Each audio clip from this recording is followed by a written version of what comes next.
Narito tayo ngayon upang matunghayan ang napakainit, nagbabaga at talaga namang usap-usapan at maraming pinaka-inaabangan na issue ni Ate Erica. Sa pagpapatuloy ng ating istorya ay sinasabi nga ni Kalingap Val Santos Matubang na ang mga tao daw at ang mga Kalingap Angels o mga tao na tutulungan ng Kalingap ay sagana daw talaga yan sa tulong.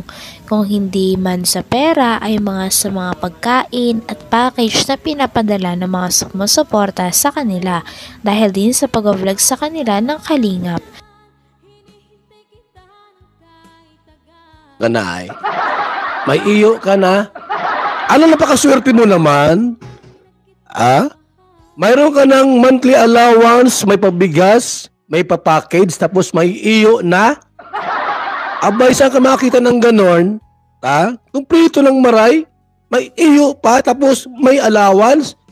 Abay, abusadong maray na ini, hindi po pwede. So, marami pong mga nagpapawakwak. Ini po mga kaibigan, no? Sino ang leader? Bakit nawakwak ining grupong ini? Si Erica. Scout ba ini ni Royal of Malalag? Mga kaibigan. Hindi nakatiis itong si Tita kasi inggit. Sa mukha pa lang po, mukha ni Tita, oh. Sus, kalamig kumuto. Alam mo na kung makita kita sa personal, kumuton ako imong nawong. Lamang kumuton sa nawong anay. Sus, puno ng inggit. Itong tita po ni Lamay, ni Erica, puno ng inggit ang kanyang puso. Tinan mo, oh, walang inggit yan? Bakit siya nang-inggit, mga Kalingap? Kuya Bal, ba't mo sinasabing nainggit yan? Sabihin ko sa inyo. Unang-una po, itong si May at Erica, maitsura. Hindi sila maganda. Uy, ang ganda ni Erica, ang ganda ni May. Hindi po totoo yan. May itsura lang po sila. Akala mo magaganda? Sa video lang po yon. Yan ang may itsura nila. Kumpara mo sa totoong maganda. Alam mo, ni Beyonce. Sus, wala sa kalingkingan. Ang layo mga kalingkingan. Erica, Beyonce. Wala. Doon siya naiinggit sa maitsura. Kung maganda yan, grabe na talagang si baka si Jun A ay maglalaway dyan. Nabihag, nabighani sa mga salitang kaakit-akit. Baka ito pinangakuan mo kay. Baka mo lang ito nagbibidyo ko. Sa pagpapatuloy nga ay inihambing pa ni Kalingap Val Santos Matubang si Ate Erica kay Viancy. Si Ate Erica kasi ang dating ka-love team ni Kuya Edu. Ngunit ngayon, ang ka-love team na ni Kuya Edu ay si Viancy na sapagkat umalis nga si Ate Erica sa poder ng Kalingap.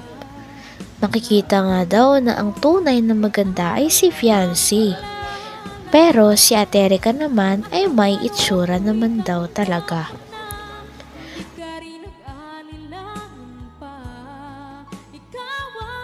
Baka ito pinangakuan mo kay. Baka mo lang ito nagbibidyo call baga. Hindi mo alam nagbibidyo call ini. Nabighani baga si John A. Yung pirang pinagkatiwala kay Kalingap Rab na kalahating milyon. Binawi. Kung ikaw ay totoong tao, baka bading ka, John A. Hindi ko ito kilala ay. Baka hindi kumukha ni Sangkay. Baka ba din ito mga Kalingap, no? Ito si John A. Binawi po yung 500,000. Walang isang salita. Walang word of honor. John A, bayot ka ba? O sa akin mo ginawa yan? At halimbawa ay, Kuya Bal, ito yung yung kalahating milyon sa pabahay ni Erica.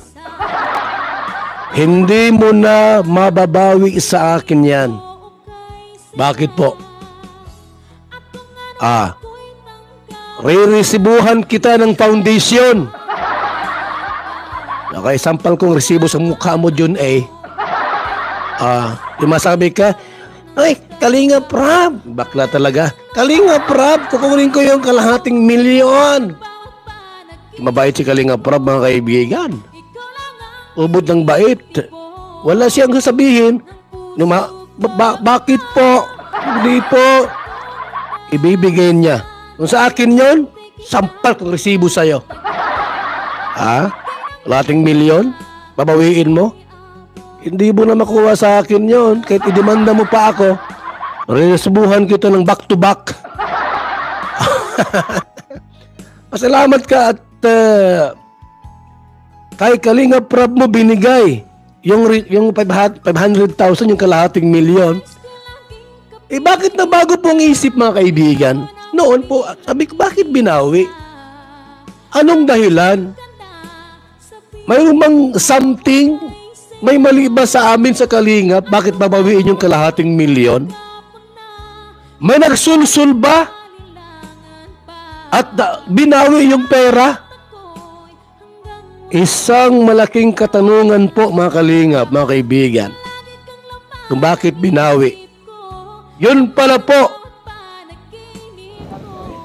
Sabi nga ni Kalinga Val Santos Matubang na marahil ay inggit lang daw talaga ang tita ni Ate Erica at ni May kay Ate Erica at kay May. Ito ay una sapagkat magaganda daw ang dalawa niyang pamangkin.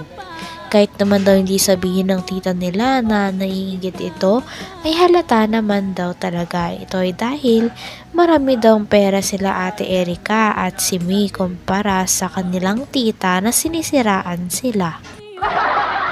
Itong dalawang tabian, ining si May at Erica, collaboration po. Nagsusulsulan. Hindi sinama itong si tita. Dapat isinama si tita. Siniraan niyo pa si tita. Na scammer.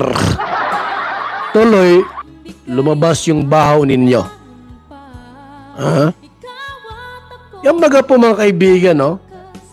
Yung mga pinagsasabi po inuing si tita ni Erica at ni May, lahat ng baho ninyo ilalabas niya. Dahil sa inggit. Inggitira ka ay. Yung mukha mo, di mapagkatiwalaan. Kung totoo yan, Kuya Bal, hindi ako nainggit doon sa dalawa. Ano ako? Ni 5 wala akong nakatanggap. Inggit ka lang. Inggit yung mukha mo. Kumuto na ako yan. Kung hindi ka nainggit, sige daw. I-text mo ako. 0929-113-2469. Kung di ka naiinggit. Magulang ko. Yan o. Kapal ng muka. Yan o. At yung sinasabi pati ninyo na Data yan. kami nakapalibot kay Erica. Mm. Upal ng aso, never kami nagpalibot dyan kay Erica. Diyos. Misin kong buling, wala. Wag mo akong...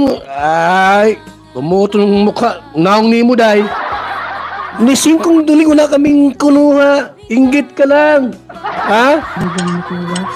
Kaya wag niyo kami sasabihan na nakapalibot kay Erica. Hindi kami pinalaman niya sa palad niya. Kaya wag na wag niyo yung sasabihin niya. Dahil umpisa pa nang makuha si Erica na ma-vlog yan si Erica, sama-sama kami dito. Sino ang nagagastos ng gastusin sa bahay? Sino ang nagpapakain sa kanila nung wala pa sila? Sino? Ikaw? Kaya wag kayo magawa-gawa ng Buwang na. dada ng dada na wala namang kayong mga alam. Wala nang alam. Ha? Naninimot kayo ng mga balita na mali-mali. Sino? Yung... Mga sinungaling. Hanggang dito na lamang muna ang ating napakainit, nagbabaga, pinakainaabangan at usap-usapan na latest issue ni Ate Erica. Maraming salamat sa inyong panonood. Hanggang sa muli. Bye!